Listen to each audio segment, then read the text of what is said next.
Hi, hello, வணக்கம் and welcome guys. நீங்க பார்த்துக்கொண்டு இருப்பது தப்பூர் சேனல். இந்த வீடியோவில் என்ன பார்க்க போறோம்னா, ஸ்கோப்பிங் சாப்டர் 3 தான் நம்ம பார்க்க போறோம் யூனிட் 1ல. ஃபர்ஸ்ட் இதில் லேர்னிங் அப்ஜெக்டிவ்ஸ்லாம் என்ன இருக்குன்னு சொல்லிட்டு நம்ம பார்த்தலாம். After the completion of the chapter the student will be able to நம்ம வந்து இந்த சாப்டரை முடிச்ச பிறகு நம்ம இந்த லெசன்ல இருந்து என்னென்ன தெரிஞ்சுக்க முடியும் பார்த்தீங்கன்னா, அண்டர்ஸ்டாண்ட் வாட் இஸ் ஸ்கோப்பிங்னா என்னன்னு தெரிஞ்சுக்க முடியும். Able to implement the LEGB rule. LEGB ரூலில் வந்து நம்ம வந்து இம்ப்ளிமெண்ட் பண்ண முடியும்னு சொல்லியிருக்காங்க. அண்டர்ஸ்டாண்ட் வாட் இஸ் மாடியூல்னா என்னன்னு தெரிஞ்சுக்க முடியும். அதே மாதிரி implementation of access control in programming language. Access கண்ட்ரோலை வந்து ப்ரோக்ராமிங் லாங்குவேஜில் எப்படி வந்து இம்ப்ளிமெண்ட் பண்ணுறதுன்னு தெரிஞ்சுக்க முடியும் அப்படின்னு சொல்லியிருக்காங்க. போன வீடியோ பார்க்கறவங்க நான் ஐக்கனில் வந்து வீடியோ கொடுத்துருப்பேன், செக் பண்ணி பார்த்துக்கோங்க. ஃபர்ஸ்ட் இன்ட்ரடக்ஷன் நம்ம பார்த்துடலாம். Scope refers to the visibility of the variables, parameters and function in one of the part of a program to another part of the same program. ஸ்கோப்னா என்னன்னு பார்த்தீங்கன்னா, அது என்ன ரெஃபர் பண்ணுது பார்த்தீங்கன்னா, visibility of variables, parameters, functions இந்த மூணுத்தையும் வந்து ஒரு பார்ட் ஆஃப் ப்ரோக்ராமில் another part of the same ப்ரோக்ராமை ரெஃபர் பண்ணுறது தான் வந்து ஸ்கோப் அப்படின்னு சொல்லிட்டு நம்ம சொல்கிறோம். இன் அதர் வேர்ட்ஸ், இன்னும் விதமாக சொல்லணும்னு பார்த்தீங்கன்னா, which parts of a program can see or use it. அந்த பார்ட்ஸை வந்து நம்ம பார்க்க முடியும், இல்லை அதை வந்து யூஸ் பண்ண முடியும். அதை தான் சொல்லியிருக்காங்க. Normally every variable defined in a program has global scope. நார்மலாக வந்து நிறைய வேரியபிள் இருக்கும் பார்த்தீங்களா, அதை வந்து எப்போவுமே வந்து குளோபல் ஸ்கோப்பாக தான் இருக்கும். ஒன்ஸ் டிஃபைன்ட், ஒரு வாட்டி டிஃபைன் பண்ணிட்டோன்னா, every part of your program can access that variable, but it is a good practice to limit a variable scope to a single definition. அதாவது பார்த்தீங்கன்னா, ஒரு வாட்டி நம்ம குளோபல் ஸ்கோப்பை வந்து டிஃபைன் பண்ணிட்டோம்னா, அதுக்கப்புறம் நம்ம வந்து எந்த பார்ட் ஆஃப் த ப்ரோக்ராமில் இருந்தும் வந்து நம்ம வந்து இந்த குளோபல் ஸ்கோப்பை வந்து ஆக்சஸ் பண்ண முடியும்னு சொல்லியிருக்காங்க. அதே மாதிரி நம்ம எப்போவுமே வந்து ஸ்கோப்ஸை வந்து லிமிட் பண்ணி வைக்கிறது ரொம்ப நல்லது. அது ஒரு சிங்கிள் டெஃபினேஷன் அப்படின்னு சொல்லிட்டு சொல்கிறாங்க. This way changes inside the function can't affect the variable on the outside of the function in unexpected ways. அது பார்த்தீங்கன்னா, இந்த வழியில், அதாவது நம்ம வந்து லிமிட் பண்ணுற விதமாக பண்ணோம் பார்த்தீங்கன்னா, நம்ம ஃபங்க்ஷனுக்குள்ளே உள்ள அந்த வேரியபிளுக்கு வந்து எந்த அஃபெக்ஷனும் இருக்காது. அதே மாதிரி அவுட் சைடில் உள்ளதுக்குமே வந்து எந்த அஃபெக்டும் ஆகாது. இது வந்து சொல்லியிருக்காங்க. ஃபஸ்ட்டு வேரியபிள் ஸ்கோப்னா என்னன்னு பார்த்துடலாம். To understand the scope of variables in the programming language, it is important to learn about what variables really are. First நம்ம வந்து ஸ்கோப் ஆஃப் வேரியபிள்ஸ் ப்ரோக்ராமிங் லாங்குவேஜை பற்றி தெரிஞ்சுக்கணும்னா, ஃபஸ்ட்டு வந்து ரொம்ப முக்கியமானது என்ன பார்த்தீங்கன்னா, வேரியபிள்ஸை பற்றி நல்லா தெரிஞ்சிருக்கணும். அதை சொல்லியிருக்காங்க. Essentially they are addresses to an object in memory. முக்கியமாக அதெல்லாம் வந்து ஒரு அட்ரஸஸ்ஸு. அது என்னன்னு பார்த்தீங்கன்னா, அது வந்து மெமரியில் இருக்கும். அது ஆப்ஜெக்டாக ஸ்டோர் ஆகிருக்கும். When you assign a variable with equal to operator to an instance, you are binding or mapping the variable to an instance. அதாவது பார்த்தீங்கன்னா, நம்ம வந்து அசைன்மெண்ட் ஆப்ரேட்டர் மூலிமா நம்ம ஒரு வேல்யூஸை வந்து அசைன் பண்ணுறோம்னா அதுக்கு பேர் பைண்டிங் சொல்லுவோம், இல்லாட்டா மேப்பிங் சொல்லுவோம் அப்படின்னு சொல்லிட்டு சொல்லியிருக்காங்க. Multiple variables can be mapped to same instance. ஒரே இன்ஸ்டன்ஸில் வந்து நம்ம வந்து நிறைய வேரியபிள்ஸ் வந்து மேப் பண்ண முடியும்னு சொல்லியிருக்காங்க. அடுத்தது பார்த்தீங்கன்னா, நோட் என்னன்னு பார்த்தீங்கன்னா, the process of binding a variable name with an object is called mapping. அதாவது பார்த்தீங்கன்னா, the process of bindingன்றது நம்ம பைண்டிங் ப்ராசஸ், அதாவது மேப்பிங் ப்ராசஸில் வந்து வேரியபிள் நேமையும் ஆப்ஜெக்டிவ் வந்து மேப் பண்ணுறது வந்து எது மூலியமாக பார்த்தீங்கன்னா, ஈக்குவல் டு ஆப்ரேட்டர் மூலிமா அப்படின்னு சொல்லிட்டு சொல்லியிருக்காங்க. இதுக்காண்டி தான் இந்த ஈக்குவல் டு ஆப்ரேட்டர் யூஸ் ஆகுது அப்படின்னு சொல்லிட்டு சொல்லியிருக்காங்க. Programming languages keeps track of all these mappings with namespaces. Namespaces are containers for mapping names of variables to objects. Namespacesனா என்னன்னு பார்த்தீங்கன்னா, அது வந்து ஒரு கண்டெய்னர். அந்த கண்டெய்னர் என்ன பண்ணும் பார்த்தீங்கன்னா, இந்த நேம் வேரியபிளையும் ஆப்ஜெக்டையும் மேப் பண்ணுறது பார்த்தீங்களா, அந்த மேப்பிங்கை வந்து நேம்ஸ்பேசஸ் அப்படின்னு சொல்கிறாங்க. அந்த நேம்ஸ்பேஸ்ன்ற கண்டெய்னருக்குள்ளே இந்த மேப்பிங் நடக்குது அப்படின்றத சொல்லியிருக்காங்க. You can think of this as dictionaries containing list of words and its meanings. The words are mapped with its meaning in dictionaries. அதாவது பார்த்தீங்கன்னா, நம்ம வந்து நினைக்கலாம் டிக்ஷனரிஸ் வந்து எப்போவுமே தனியாக தான் இருக்கும். ஆனால் வந்து அதில் பார்த்தீங்கன்னா கண்டெயின் லிஸ்ட் ஆஃப் வேர்ட்ஸ், அதில் வந்து நிறைய நம்பர் ஆஃப் வேர்ட்ஸு அதோட மீனிங்ஸும் இருக்கும். The words R mapped with meaning in dictionaries. Dictionaries உள்ள மீனிங்கை வந்து வேர்ட்ஸ் தான் மேப் பண்ணுது அப்படின்னு சொல்லிட்டு சொல்லியிருக்காங்க. Whereas names are mapped with objects. நேம்ஸை வந்து ஆப்ஜெக்ட் கூட வந்து நம்ம வந்து மேப் பண்ணுறோம், அதாவது வேரியபிள் வந்து வேல்யூஸ் கூட மேப் பண்ணுறோம் அப்படின்னு சொல்லிட்டு சொல்லியிருக்காங்க ப்ரோக்ராமிங் லாங்குவேஜில். This allows access to objects by names you choose to assign to them. நம்ம சூஸ் பண்ணுற நேமை வந்து அசைன் பண்ணிக்கலாம் அப்படின்றது சொல்லியிருக்காங்க. இந்த programming language following example be execute. அதாவது பார்த்தீங்கன்னா A is first mapped to the integer 5. நம்ம வந்து ஏவை வந்து ஈக்குவல் டு 5ன்னு சொல்லிட்டு நம்ம கொடுக்குறோம். அப்போ ஏன்ற வேரியபிளுக்கு வந்து 5ன்ற இன்டீஜரை வந்து மேப் பண்ணுறோன்னு சொல்லியிருக்கோம். In this case A is the variable name while the integer value 5 is the object. ஏன்றது வேரியபிள் நேமு, 5ன்றது ஆப்ஜெக்ட் அப்படின்றது சொல்லியிருக்காங்க. Then B is set to equal to A, அதாவது பியை வந்து ஏன்னு சொல்லிட்டாங்க.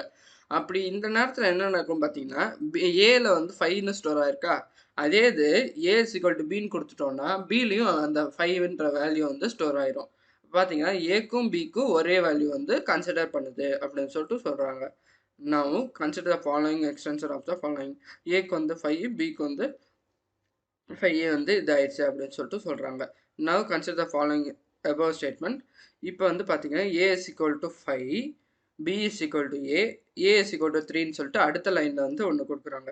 If you change A to B equal to 3, இப்போ வந்து நம்ம ஏக்கு வந்து 3ன்ற வேல்யூ வந்து மாற்றினோம்னா என்ன நடக்கும்னு பாருங்கள். Butting programmer might expect b also to be equal to 3, but there is not the case. B is still mapped to the integer value of 5. The only thing you can change it to a, which is now mapped to integer value 3. அதாவது பார்த்தீங்கன்னா நம்ம a is equal to 5ன்றது initial நம்ம கொடுத்தோம். அந்த initial வேல்யூவில் வந்து நம்ம b is equal to aன்னு சொல்லிட்டு கொடுத்தோம். அப்படின்னா பிக்கு வேல்யூ 5ன்னு மாறிடுச்சு. இப்போ ஏக்கும் வேல்யூ வந்து 5ன்னு இருக்குது. இப்போ வந்து ஏக்கு 3ன்றதை மாற்றும் போது நம்ம வந்து ஏன்ற 5 வேல்யூ இருக்கு இல்லையா, அது ஓவர் ரைட் ஆகி ஏ ஈக்குவல் டு 3ன்றது மாறிடும். அதனால இங்கே என்ன நடக்குதுன்னு பார்த்தீங்கன்னா ஏக்கு வந்து 3ன்னும் பிக்கு வந்து 5ன்றதையும் இங்கே வந்து நடந்திருக்கு, மாறிடுது அப்படின்னு சொல்லிட்டு சொல்கிறாங்க. The scope of variable in this part of the code where it is visible. இந்த இதில் வந்து விசிபிளாக தெரியுது, நமக்கு இதுதான் மாறுது அப்படின்னு சொல்லிட்டு சொல்கிறாங்க. Actually to refer to it you don't need to use any prefixes. Then let take an example. நம்ம ஒரு எக்ஸாம்பிள் எடுத்து பார்த்தீங்கன்னா டிஸ்பின்ற ஒரு ஃபங்க்ஷன் இருக்குது, ஏக்கு வந்து 7ன்னு சொல்லிட்டு நம்ம கொடுத்துருக்கோம். when you try to display the value of a outside the procedure, the program flags. அதாவது பார்த்தீங்கன்னா நமக்கு வந்து இதில் வந்து எரர் வரும்னு சொல்லியிருக்காங்க. ஏன்னா நேம் இஸ் நாட் டிஃபைன்டு. நம்ம ஏன்னா ஃபங்க்ஷனுக்குள்ளே கொடுத்துருக்கோம், ஃபங்க்ஷனுக்குள்ளே கொடுத்தது வந்து ஃபங்க்ஷனுக்குள்ளே இருந்து மட்டும்தான் ஆக்சஸ் பண்ணவே ஒழிய அதுக்கு வெளியே இருந்து ஆக்சஸ் பண்ண முடியாது. This is because the lifetime of the variable is only till the end of the procedure. சொன்னேன் இல்லையா. Also the duration for which a variable is alive is called that's lifetime. அந்த லைஃப் டைம் வந்து குறிக்கிறத வந்து அந்த வேரியபிளை வந்து எவ்வளோ நேரம் உயிரோடு இருக்கோ அதை தான் வந்து குறிக்குது அப்படின்னு சொல்லிட்டு சொல்லியிருக்காங்க. அடுத்தது பார்த்தீங்கன்னா உங்களுக்கு LEGB rule.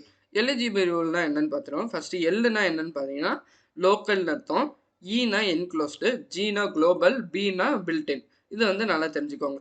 Scope also defines the order in which variables have to be mapped to the object in order to obtain the value. Let us take a simple example as shown below. நம்ம இந்த rule மூலிமா ஒரு simple example எடுத்துப்போம். எக்ஸுக்கு வந்து ஒரு value வந்து 3ன்னு சொல்லிட்டு நம்ம கொடுப்போம். டிஸ்பிளே எக்ஸுக்கு இங்கே வந்து 5ன்னு கொடுப்போம். பிரிண்ட் எக்ஸ்ன்னு சொல்லிட்டு ஃபங்க்ஷனுக்குள்ளே கொடுக்குறோம், அப்புறம் டிஸ்பிளே பண்ண சொல்கிறோம். இங்கே பார்த்தீங்கன்னா இப்போ வந்து நமக்கு என்ன டிஸ்பிளே ஆகும்னு பார்த்தீங்கன்னா நமக்கு வந்து தேர்ட் லைன் இருக்குது பார்த்தீங்களா, அதில் வந்து 5ன்னு கொடுத்தோம், பிரிண்ட் அடுத்த லைனில் கொடுத்துருக்கோம். அப்போ இந்த ஃபங்க்ஷனுக்குள்ளே இருக்கிறதுனால ஃபங்க்ஷனுக்குள்ள வேல்யூ வந்து என்ன இருக்குது, 5 இருக்குது. இப்போ டிஸ்பிளேன்னு கொடுத்தோம்னா நமக்கு உள்ளது தான் ஃபஸ்ட்டு பிரிண்ட் ஆகும், அடுத்தது தான் வெளியே உள்ளது பிரிண்ட் ஆகும் அப்படின்றது சொல்லியிருக்காங்க. அவுட்புட் எப்படி வருது பாருங்கள். ஃபஸ்ட்டு இது வெளியே உள்ள எக்ஸ் வேரியபிள், அடுத்து இன்னர் வேரியபிள் அப்படின்றது சொல்லியிருக்காங்க. இங்கே பார்த்தீங்கன்னா எல்இஜிபி ரூல் வந்து என்னென்ன, இது ஃபுல்லாக எல்இஜிபி ரூல் வந்து என்னென்ன டிஃபைன் பண்ணுது அப்படின்றத சொல்லியிருக்காங்க. அதுதான் நானும் இங்கே டிஃபைன் பண்ண போகிறேன். இங்கே பார்த்துக்கோங்க. The LEGB rule is use to decide the order in which the scopes are to be searched for scope resolution. The scopes are listed below in terms of hierarchy. Hierarchy மூலயமா வந்து நம்ம வந்து இதை list பண்ணியிருக்கோம், அதாவது highest to லோயஸ்ட்டில் வந்து list பண்ணியிருக்கோம். பில்டன்ன்றது தான் மேக்ஸிமம், அதாவது நம்ம எல்லா மாடியூல்ஸ் குளோபல், என்க்ளோஸ், லோக்கல் இந்த மூணுத்தையும் உள்ளடக்கியது தான் பில்டன் ஸ்கோப்புன்னு நம்ம சொல்லுவோம். அடுத்தது பார்த்தீங்கன்னா குளோபல் ஸ்கோப். குளோபல் ஸ்கோப்புன்றது என்னன்னு பார்த்தீங்கன்னா உங்களுக்கு வந்து நம்ம வந்து எந்த பார்ட் ஆஃப் த ப்ரோக்ராம்லேருந்து இந்த குளோபல் ஸ்கோப்பை வந்து நம்ம வந்து ஆக்சஸ் பண்ணிக்க முடியும் அது வந்து சொல்லியிருக்காங்க. என்க்ளோஸ்டு ஸ்கோப்ஸ்னால் நம்ம ஒரு ஃபங்க்ஷனுக்குள்ளே இன்னொரு ஃபங்க்ஷனை வச்சுருந்தோம்னா அதுதான் வந்து என்க்ளோஸ்டு ஸ்கோப்புன்னு அப்படின்னு சொல்லிட்டு நம்ம சொல்லணும். லோக்கல் ஸ்கோப்னா ஒரு ஃபங்க்ஷனுக்குள்ளே ஒரு டெஃபினிஷன் இருந்துச்சுன்னா அது லோக்கல் ஸ்கோப். இது வந்து நல்லா தெரிஞ்சுக்கணும். பில்டின் ஸ்கோப்னா வந்து எல்லாத்தையும் உள்ளடக்கியது. குளோபல்னா எங்கேருந்து வேணால் ஆக்சஸ் பண்ணலாம். என்க்ளோஸ்ட்னா இன்னொரு ஃபங்க்ஷனுக்குள்ளே இன்னொரு ஃபங்க்ஷன் இருக்குது. லோக்கல்னா ஒரு ஃபங்க்ஷனுக்குள்ளே வேரியபிள்ஸ் இருக்குது. இவ்வளோ தான் இந்த இது சிம்பிளாக முடிச்சிடலாம். Types of variables. வேரியபிள்ஸ்னால் என்ன, அதில் என்னென்ன டைப்ஸ் இருக்குது அது பார்த்தீங்கன்னா லோக்கல் ஸ்கோப். ஃபஸ்ட்டு லோக்கல் ஸ்கோப்னா என்ன பார்த்தீங்கன்னா நமக்கு வந்து டிஸ்ப்ன்ற ஒரு ஃபங்க்ஷன் எடுத்துக்கிறோம். அதில் பார்த்தீங்கன்னா ஏ இஸ் ஈக்குவல் டு 7ன்னு சொல்லிடுறோம். பிரிண்ட் ஏவை பிரிண்ட் பண்ண சொல்கிறோம். அப்புறம் டிஸ்ப்ன்ற அந்த ஃபங்க்ஷனை வந்து கூப்பிடுறோம். இப்போ வந்து நமக்கு ஏக்கு வேல்யூ 7 இருக்குது, பிரிண்ட் ஏன்னு சொல்லிட்டு இருக்குது இந்த ஃபங்க்ஷனுக்குள்ளே. ஃபங்க்ஷன் விட்டு வெளியே போனோன்னா ஃபங்க்ஷனை கால் பண்ணும்போது ஃபங்க்ஷனில் வந்து என்ன நடக்கும் பார்த்தீங்கன்னா ஏக்கு 7 இருக்குது. அப்போ பிரிண்ட் ஏன்னு கொடுக்கும்போது 7ன்றது அவுட்புட்டாக வரும். இதுதான் வந்து லோக்கல் ஸ்கோப்பு. இதே குளோபல் ஸ்கோப்னா என்னன்னு பார்த்தீங்கன்னா ஏ இஸ் ஈக்குவல் டு 10ன்னு சொல்லிட்டு நம்ம கொடுக்குறோம். அடுத்து வந்து டிஸ்ப் ஏ இஸ் ஈக்குவல் டு 7 பிரிண்ட் ஏ டிஸ்ப்ன்னு சொல்லிட்டு நம்ம அந்த இதை கொடுக்குறோம். அப்படி கொடுக்கும்போது பார்த்தீங்கன்னா உங்களுக்கு வந்து இந்த ஃபங்க்ஷன் வந்து இந்த ஃபங்க்ஷன் நடக்கும். டிஸ்ப்ன்ற கொடுக்கும்போது ஏ இஸ் ஈக்குவல் டு 7 பிரிண்ட் ஏன்றது நடக்கும். அடுத்து லாஸ்ட்டாக பிரிண்ட் ஏன்னு கொடுத்துருக்காங்க. ஃபஸ்ட்டு வந்து இந்த டிஸ்பிளே ஃபங்க்ஷனை கூப்பிட்றதுனால ஃபஸ்ட்டு 7ன்றது அவுட்புட் வந்துடுது. அடுத்து பிரிண்ட் ஏ குளோபல் ஸ்கோப் இருக்கு இல்லையா, இந்த குளோபல் ஸ்கோப்பை கூப்பிட்றதுனால நமக்கு 10ன்ற வேல்யூ வந்திருக்கு. இது சொல்லியிருக்காங்க. அடுத்து பார்த்தீங்கன்னா என்க்ளோஸ்டு ஸ்கோப். என்க்ளோஸ்டு ஸ்கோப்னா இந்த இது முக்கியமாக தெரிஞ்சுக்கணும். Variable which is declared inside a function which contains another function definition within it. The inner function can also access the variable of the outer function. The scope is called enclosed scope. நான் சொன்னேன் இல்லையா, ஒரு ஃபங்க்ஷனுக்குள்ளே இன்னொரு function இருந்துச்சுன்னா அதுதான் வந்து enclosed function, enclosed scope அப்படின்னு சொன்னேன் இல்லையா, அதுதான் வந்து இங்கே சொல்லியிருக்காங்க. disp a is equal to 10, disp 1 print a, disp 1 வந்து கால் பண்ணுறோம், print a disp அப்படின்னு சொல்லிட்டு கொடுத்துருக்கோம். இப்போ வந்து பார்த்தீங்கன்னா டிஸ்ப்ன்ற ஒரு ஃபங்க்ஷனுக்குள்ளே ஏ இஸ் ஈக்குவல் டு 10 இருக்குது. அப்புறம் டிஸ்ப் 1ன்ற ஃபங்க்ஷனுக்குள்ளே பிரிண்ட் ஏ வந்து கொடுக்கணும், ஏவை பிரிண்ட் பண்ண சொல்கிறோம். அடுத்து பார்த்தீங்கன்னா உங்களுக்கு டிஸ்ப் 1 அந்த செகண்ட் என்க்ளோஸ்ட் ஃபங்க்ஷன் இருக்கு இல்லையா, அந்த ஃபங்க்ஷனை நம்ம கூப்பிடுறோம். அடுத்த பிறகு பிரிண்ட் ஏன்னு சொல்லிட்டு நம்ம கொடுக்குறோம். அப்போ வந்து இங்கே உள்ள வேல்யூ வந்து பிரிண்ட் ஆகும். ஏன்னா இது என்க்ளோஸ்ட் ஃபங்க்ஷனில் தான் இருக்குது, ஃபங்க்ஷனில் தான் கால் பண்ணுறதா இருக்கும். அடுத்த டிஸ்ப்ன்றதை கால் பண்ணுறோம். அப்படி இப்போ கால் பண்ணது எங்களுக்கு என்ன நடக்கும் பார்த்தீங்கன்னா ஃபஸ்ட்டு 10 வந்து உள்ள ப்ரோக்ராம் வந்து ரன் ஆயிரும். அடுத்து வந்து வெளியே உள்ள ப்ரோக்ராம் வந்து ரன் ஆகும். இதை வந்து என்க்ளோஸ்ட் ஸ்கோப். அடுத்தது பார்த்தீங்கன்னா பில்டின் ஸ்கோப். பில்டின் ஸ்கோப்புன்றது ஒன்றும் பெரிய விஷயம் இல்லை. நம்ம வந்து குளோபல் ஸ்கோப்பையும் ஆக்சஸ் பண்ணுவோம், லோக்கல் ஸ்கோப்பையும் ஆக்சஸ் பண்ணுவோம், என்க்ளோஸ்ட் ஸ்கோப்பையும் ஆக்சஸ் பண்ணோம்னா அது வந்து பில்டின் ஸ்கோப் அப்படின்றது தெரிஞ்சுக்கிறோம்.